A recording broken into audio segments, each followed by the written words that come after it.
Crime wave in Gotham. Other breaking news. Water.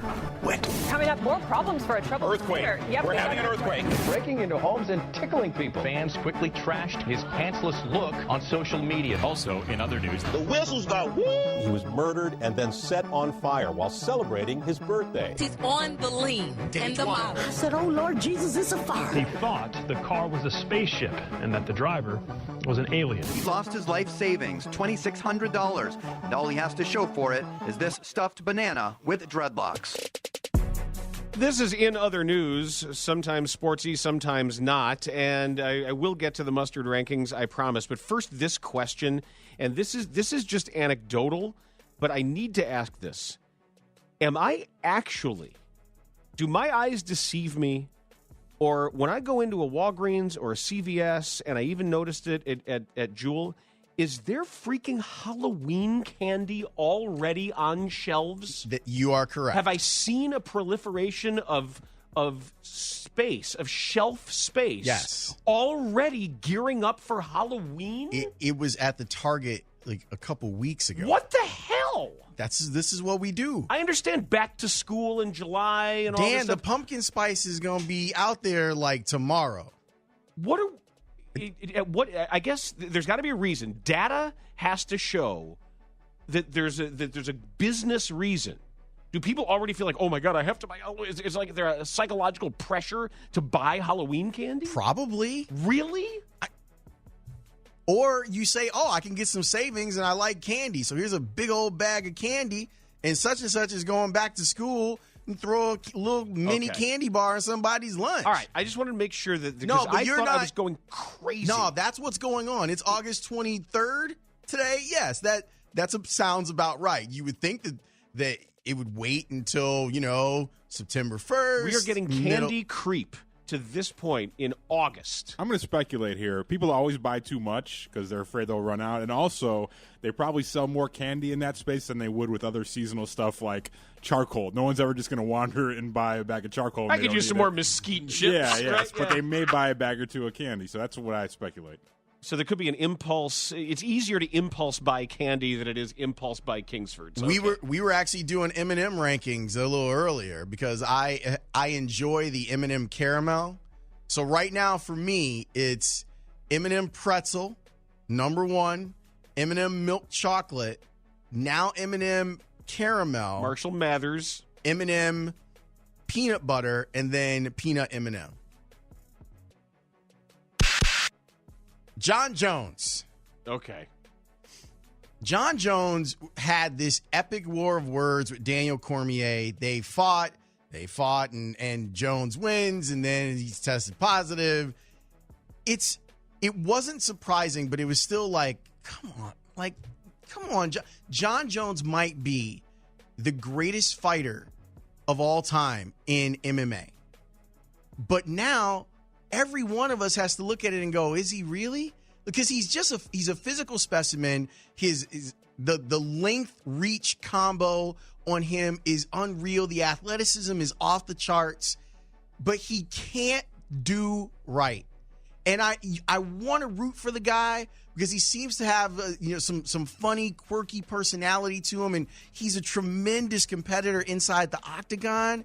But this is crazy that he has now been – he is going to be stripped of the title, and they're probably going to put it right back on Daniel Cormier again, that we've had to keep going through, well, his suspension is over, and now Jon Jones is back. The irony for me is who he called out after beating Cormier.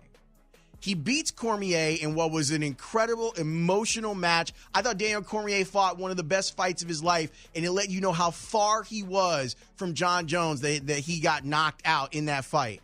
And the person that Jon Jones called out after that, Brock Lesnar, who tested positive for performance-enhancing drugs when he was in the UFC. He's one of the roidiest-looking human beings I've ever seen. He couldn't look more roidy if he tried.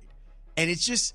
the whole thing is just incredibly disappointing and sad because of all of the great things you see from Jones. And now you have to wonder how much of that was him and how much of it was the stuff that he was doing on the side.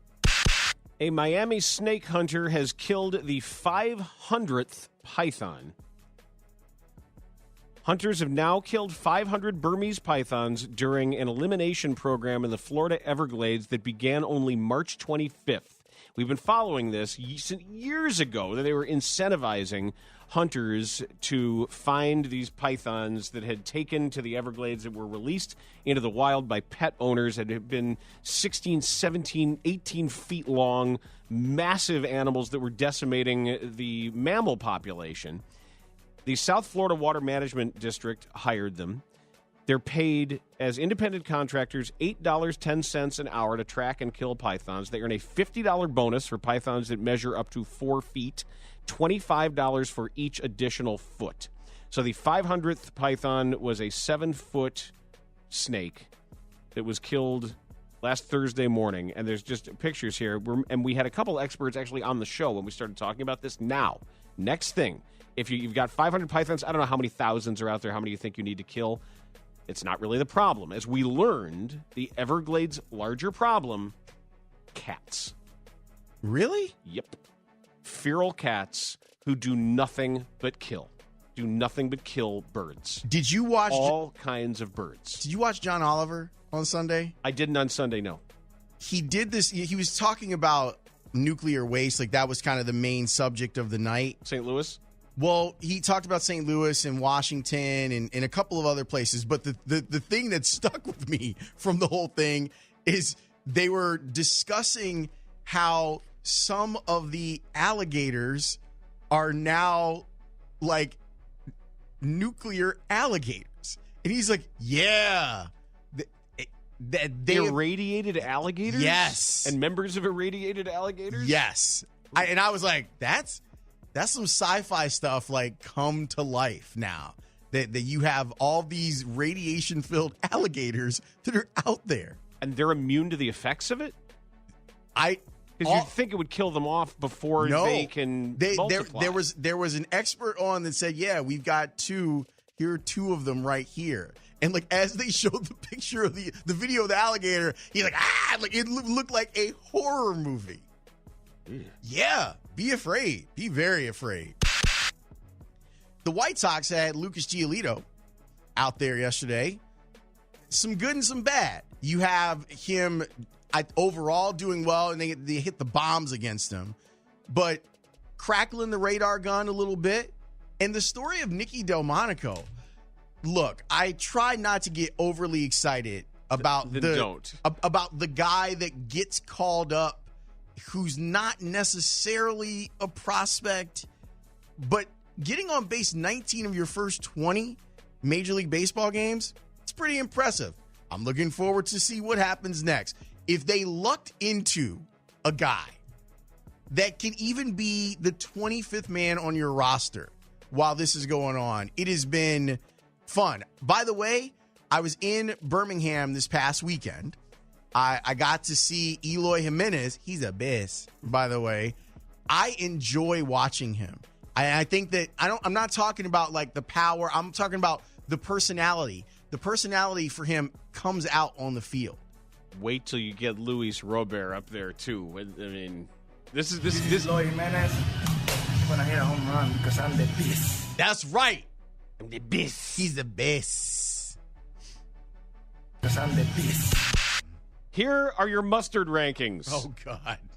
Food and Dining, this reprinted in the Tribune today, compared 12 mustards in a blind tasting, first sampling and scoring them on their own, then pairing them with boiled Oscar Mayer classic wieners and scoring again.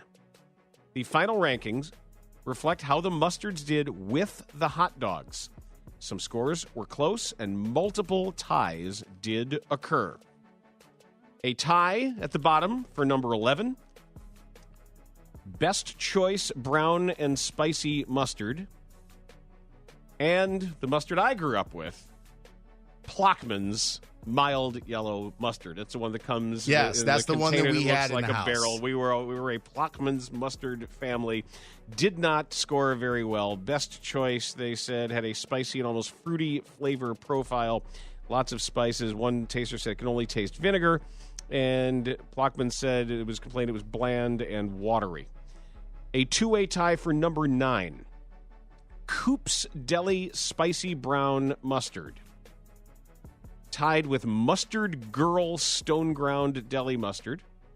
Mustard Girl, apparently a Chicago-based company. Coop's, I want to say, out by the Quad Cities, right? Somewhere out there. I think that's right. I think so. Number 8, a surprise, the Grey Poupon Dijon Mustard. The most popular of the Dijon mustards, checked in at number 8. Number 7, French's Classic Yellow Mustard. Tangy, a bit sour. One taster said it loses its flavor on the dog. Now we had a 3-way tie for 4th with, I'm not quite sure how to pronounce that. There is a Male traditional Dijon mustard. Coleman's mustard, the dark yellow prepared mustard with this sort of the hot horseradishy. And Boar's Head Deli style. Hey, Coleman! All of those tied for 4th. My particular personal favorite ended up in 3rd place, and that's Gulden's. Why is it your favorite? It just became my favorite because my college roommate, who's from New Jersey, I would go buy regular mustard. He goes, "Why do you buy this crap mustard?" He goes, "Buy Gulden's." And I said, "I don't really feel strongly. I'm happy to buy a different a different mustard if you like." And I just got the taste for more of a New York-y style, spicier, more deli style mustard, because actual New York deli mustard is like the stuff you get at, or used to get at the Carnegie, that you get at some of the other classic delis, is a completely different color, and it's unlike anything most Chicagoans would even recognize. But Gulden's is my choice. That finished in 3rd. Number 2, Annie's Naturals Organic Dijon, which I would not put on a hot dog, because remember, it is with a hot dog. And number 1, if you're counting down, believe it or not, Heinz Yellow Mustard. Really? Number 1. And that's the one in your giant dispensers. That's the one at the ballpark almost every time. But that was rated by a blind test. The mild mustard plays with hot dogs very well, pushing itself from the middle of the condiment pack when tasted solo to 1st place when paired with an Oscar Mayer wiener. One taster wrote classic ballpark flavors. Classic mustard flavor, exclaimed another. A third likened it to a, quote, memory from childhood. Do you think that the survey is tainted because people have probably already, like what they're saying, like that taste is so familiar that goes with any tasting, right? I mean, remember the scene in Ratatouille at the end, spoiler alert, when the imperious critic is actually served the most humble of French countryside dishes.